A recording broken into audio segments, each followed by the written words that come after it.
Deməli, belə Elantra Sport maşını zadniyə qoyuruq. Ayağımızı torumuzdan çəkirik, qaz veririk.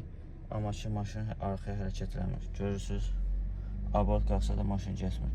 Aktuatorunda problem var. Karabka aktuator remont olunub, abratla yığılacaq maşının üzərinə və sonraki vəziyyətdə sizinlə paylaşılacaq. Deməli, belə Elantra Sportumuz hazırdır. Xortaya görə arxa zadniyə gedirmi?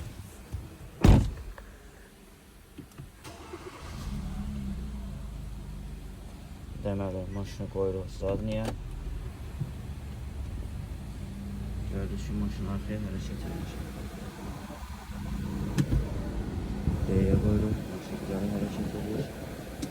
Zadniyə qoyuruq. Gördüyünüz ki, maşın arxaya hərəkət edir. Karabka ilə bağlı kimin nə bir problemi, suallar olarsa buyurub əlaqə saxlaya və əlaqə nömrəsi profildə qeyd olunur.